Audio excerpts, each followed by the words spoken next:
Well, let's talk about that for a second. Matter of fact,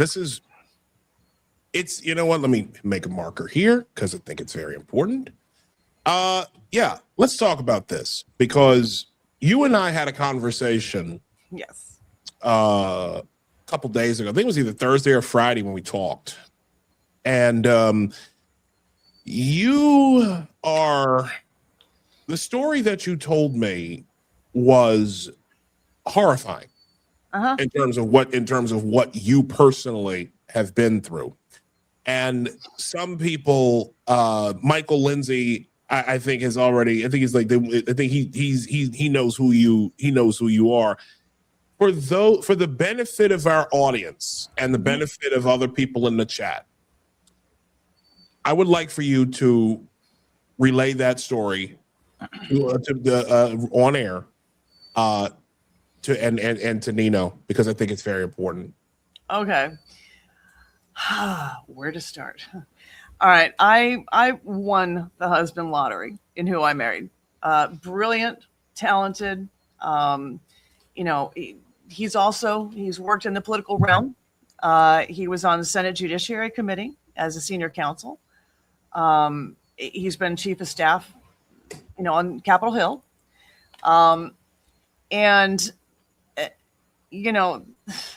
You go along and you expect, I guess, in politics to make a few enemies. That's par for the course in the rough and tumble of politics. What was so shocking, I guess, about our story was the absolute ignoring of anything to do with the rule of law, anything to do with jurisprudence that had come before, anything to do with facts. They were interested in destroying my family, period. I had gone up against the Bush administration, against folks like Harriet Miers, who was nominated for a judge position. I said, no, I can't sell that. Went up against Alberto Gonzalez. Meanwhile, my husband was on Senate Judiciary working for Arlen Specter. And in 2009, Senator Specter, who's then chairman of the Judiciary Committee, started getting phone calls. And so my husband found himself in a tug of war because they wanted Arlen to change parties so they could get Obamacare passed. And my husband said, no. Senator, they're lying to you. All these promises they're making to you, it's going to be a big mistake if you change parties. Well, he lost that tug of war. And he found out who the person was who was calling every other day to try and get him to change parties. It was then Vice President Joe Biden. So my husband feeling very guilty about all of that. And I had already pissed off most of the leftists on the Judiciary Committee, Pat Leahy, Teddy Kennedy, Chucky Schumer, Dickie Durbin, the rest of the Hitler Youth. And they were pissed off at me because of some memos that had been discovered on the server in the Democrat side of the Senate Judiciary Committee. And in those memos, literally senators were sending memos back and forth, the most outrageous, racist, sexist memos where they were talking about the president's nominees. Now, I go back to my journalism training and I thought, well, I know exactly what we're going to do with this. We're going to print them. They were on taxpayer-funded servers, written by taxpayer-funded senators. The public has a right to know. Print it. They didn't like that. So, yeah, I had a tendency to be the tip of the spear, and they didn't like me. Anyways, oh, well, I'll survive. Then I was asked long about 2013, 2014 to go down to North Carolina and run for Congress against a rhino. Happy to say that despite being redistricted out of that seat, I made sure that all of our opposition research defeated one Renee Elmers, who was evil to veterans and evil to her constituents. Yay. So got rid of a rhino, which is tough. In the meantime, though, my husband was looking for any way to redeem himself from this, 2009. Oh my God, they got control of the Senate. They passed Obamacare. He was ruminating on this. And so he kept on scanning for an opportunity to take back the Senate. And he found that there was a seat in of all places, Wisconsin. Tammy Baldwin was vulnerable. So he decided, we need to find a candidate to run against Tammy Baldwin. So he found one. And he decided, after discussing it with Sheriff David Clark of Milwaukee, Wisconsin, would you like to run? And he said quite openly to him, show me the money. Show me the money. Show me that I would have support if I ran. All right. Well, there's a thing in fundraising world called a draft pack. Literally, you are trying to convince someone to run for office. This has been around forever. Look at Goldwater, Kennedy, draft packs. You don't coordinate with a campaign. It doesn't matter what they say, when they say it. Candidates, Hamlet on the Hudson, all the time. I'm going to run. I'm not going to run. I'm going to run. Not. The very essence of a draft pack is to try and convince someone to run. That's its purpose. All right. So my husband starts up a draft pack. Now, he put more money in than he ever got out. He basically was one of about 5 other draft packs out there for this one race. Now, none of the other draft packs had the same political pedigree that my husband did at all. Okay, so he starts raising money. He starts doing pretty well with the raising of the money and all of that. It wasn't a great deal of money, but it showed support. Okay. Well, one Saturday, Clark gets on a radio show and he says, I don't know that I'm going to run for this. I don't think I want to. I've got the greatest job in the world, a job with which he 3 weeks later quit. I don't know about this. All right, fine. So that Monday, the agency that, by the way, was doing fundraising and support for Trump, gave him an email to send out. He didn't write it. He was thinking, maybe if Trump calls him and says you're going to run. But in the meantime, he was more excited that other people had noticed his good work. And he said, maybe we can actually start a company in direct marketing and help lots of candidates. There are folks who want us to work for them and help them. So he had a 4-hour-long conversation with his buddy who he was running this with. And finally, it was an argument back and forth and back and forth. Finally, he said, okay, I'll send it out. Again, did not write it. Never got paid to do it, to send it out. Sent it out that Monday. Didn't think about it again. Started his own company in this. And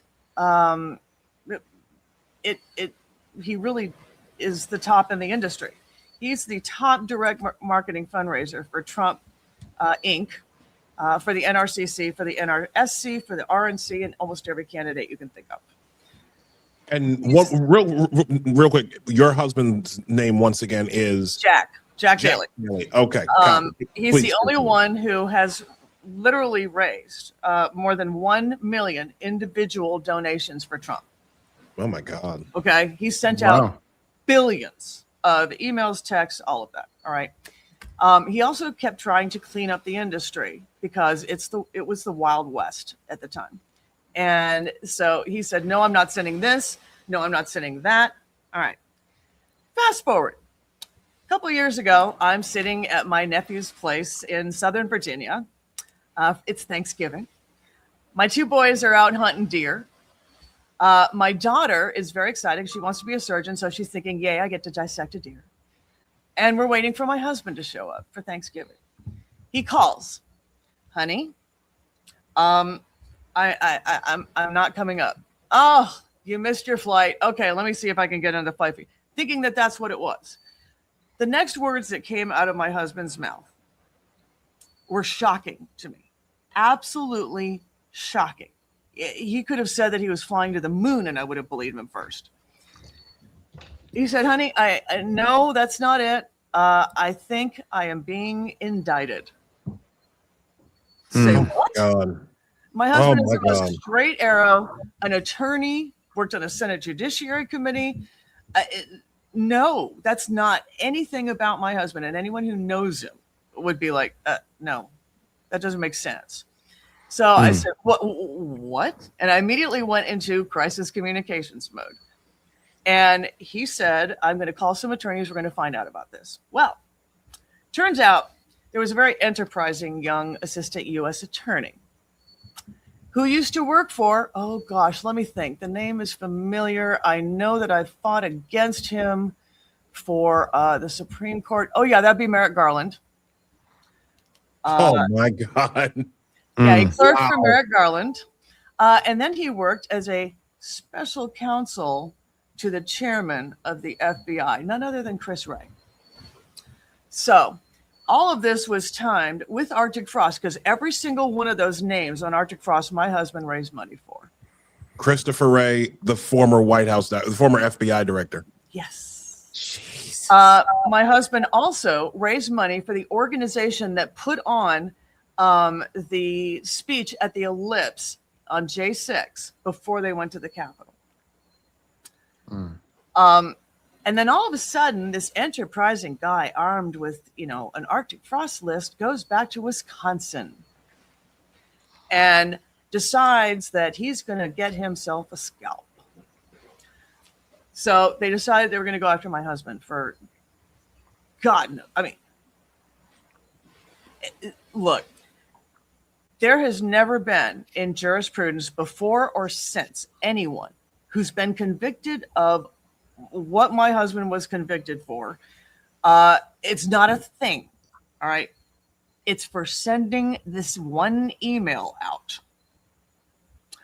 And it wasn't what was in the email. It was what wasn't an email. Now, even if you put aside, all right, the very high bar in the First Amendment for political speech, which is protected, it's not a thing if it's something that is not in the speech. That's never, it's never been a thing.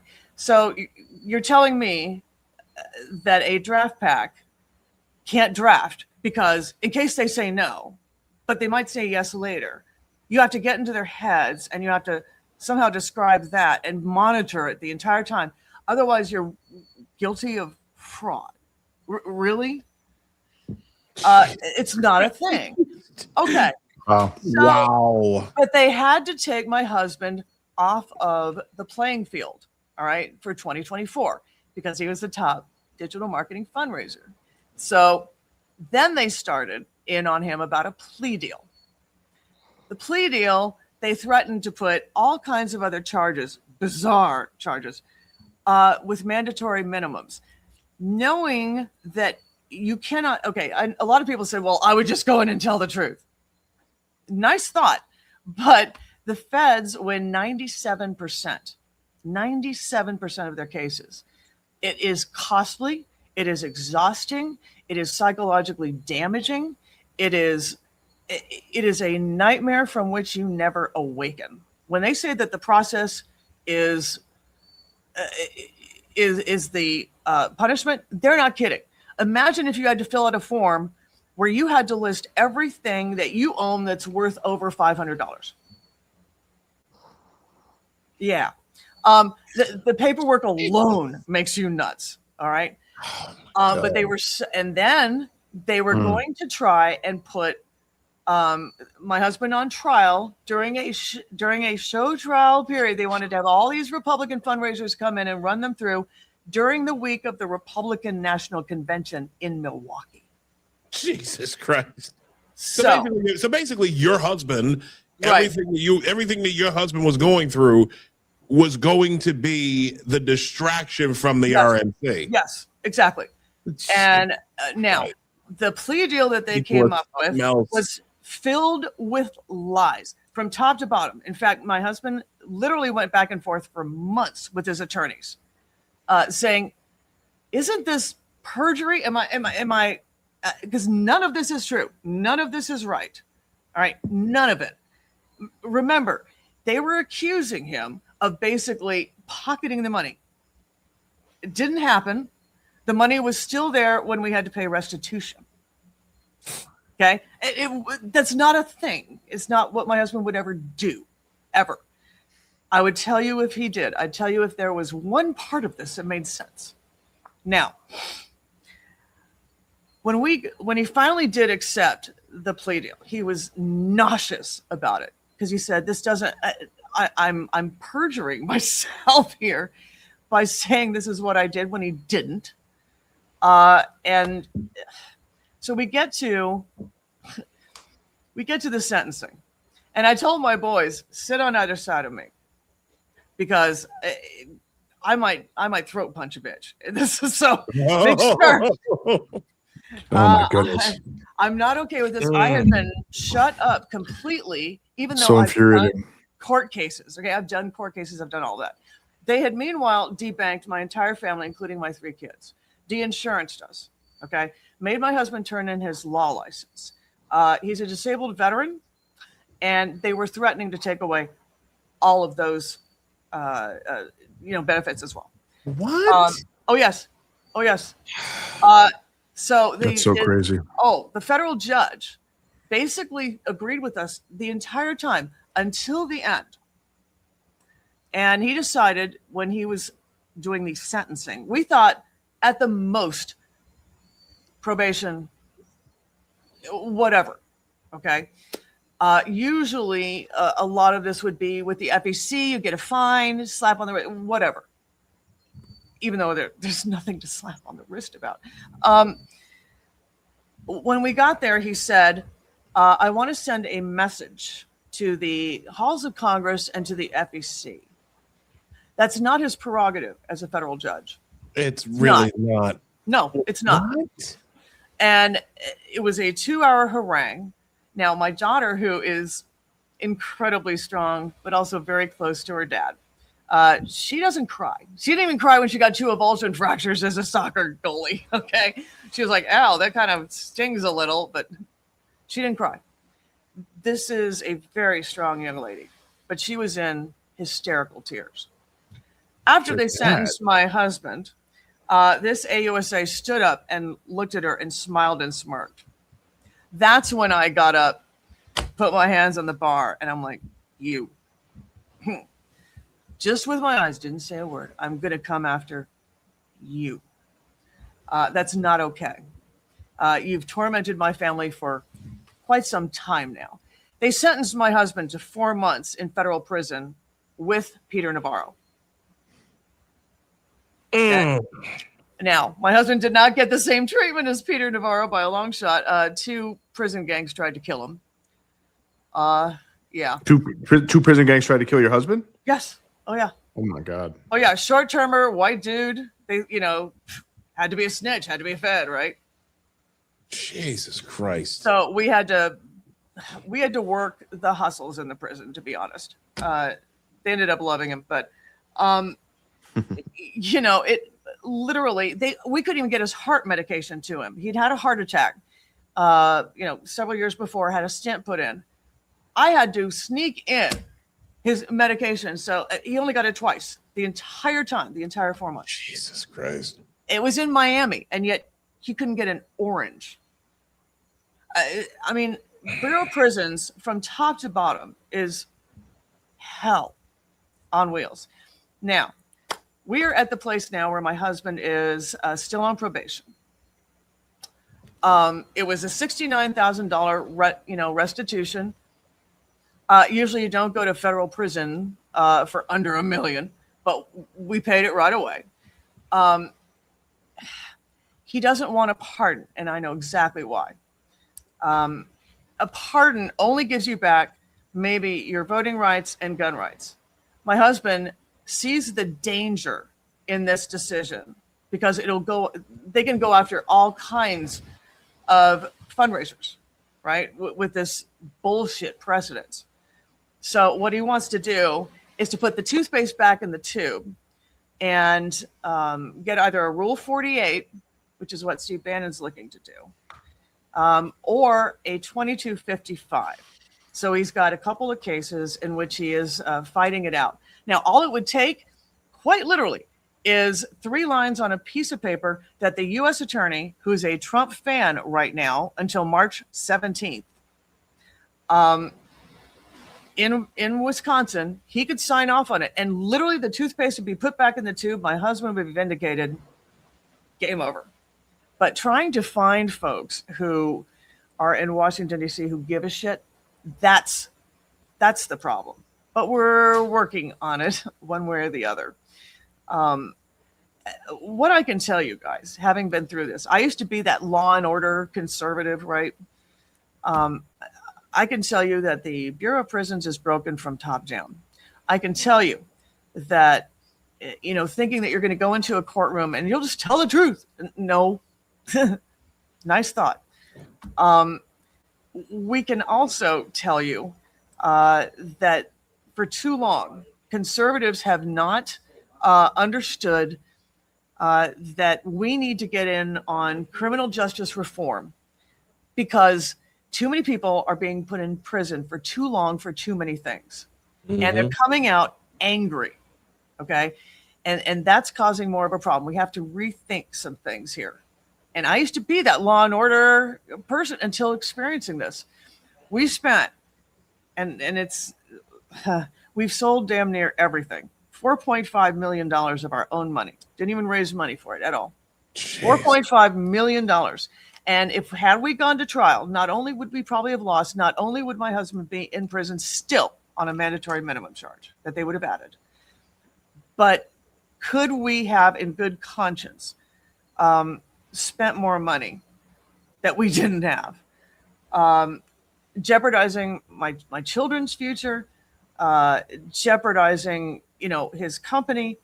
My husband's company is one of the only ones that even during the off years, he made sure, even when he was in prison, made sure that not one person lost their job. And he hasn't taken a salary in 3 years now. Wow. It is expensive. It is damaging physically, psychologically, emotionally, reputationally. It's bad. And the only narrative out there right now is what the lies that the Department of Justice has told. Okay. That is still out there. It is all, I'm telling you, from beginning to end, bullshit. So we're hoping to reverse this because we don't want anybody else to have to go through what we've gone through at all. So that in a nutshell is the story.